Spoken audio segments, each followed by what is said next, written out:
मगाशी कोणीतरी मला आधीच्या सभेत म्हणलं तुम्ही केलं, म्हणलं मी नाही केलं, हे पवार साहेबांनी केलं. त्याच्यामुळे मी काय त्या भानगडीत पडत नाही. कोणी काय केलं त्यांचं कर्तृत्व होतं म्हणून केलं. मी आज विरोधात आहे म्हणून त्यांच्या विरोधात बोलणार नाही.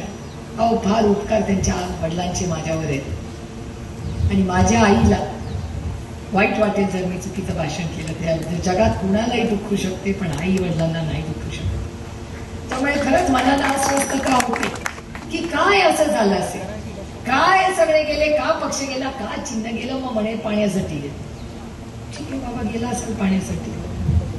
ते एक बोलतात आणि अजित पवार एक बोलतात. मग बोगदा होणार का नाही होणार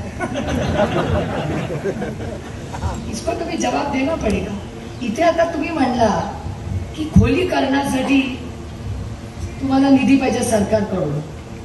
तुमच्याकडे 35 वर्ष मंत्रीपद आहे, तेव्हा का नाही केलं तुम्ही?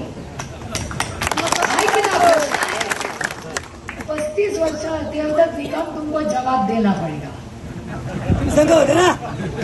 आता नाही 5 वर्षांनी. आता सोडते तुम्हाला, मी काय विचारत नाही, पण 5 वर्षांनी खोलीकरण झालेलं, पाणी वाढलेलं तुम्ही आम्हाला खासदार आमदार म्हणून सांगावं लागेल तुम्हाला. आम्हाला जवाब हर चीज का देना पडेगा. कारण का इतके वर्ष कसं चाललं होतं, प्रेमाने विश्वासाने पवार साहेब यायचे, तुम्ही सुख दुःख विसरून द्यायचा. आता पक्षामध्ये अकाउंटेबिलिटी वाढणार आहे, मक्तेदारी बंद झाली, बस झाली सगळ्यांची. परफॉर्मन्स ड्रिव्हनच काम आहे आणि कधीतरी दुसऱ्याला जागा द्यावं. किती वर्ष जागा अडवून ठेवणार. बरोबर आहे, मी पण सोडणार आहे ना रेकॉर्ड करून ठेवलं. कारण का कधीतरी ती वेळ माझ्यावर येईलच ना. रेकॉर्ड करतोय कधीतरी ती माझ्यावर येईलच. एखाद दुसरं इलेक्शन मी तुम्हाला सांगते, मी जेव्हा एका विशिष्ट वयापर्यंत जाईन तेव्हा मी राज्यसभा किंवा दुसरं नक्की करेन. लोकसभा अजून कदाचित एखाद दुसरं जर पक्षांनी तिकीट दिलं आणि बारामतीचे साथ दिली तर एखाद दुसरं इलेक्शन घडेल.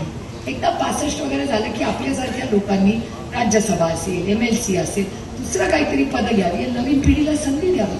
आदरणीय पवार साहेबांनी तसंच केलं. 50 वर्षाचे झाले तेव्हा या देशाच्या लोकसभेचे विरोधी होते पवार साहेब 50व्या वर्षी.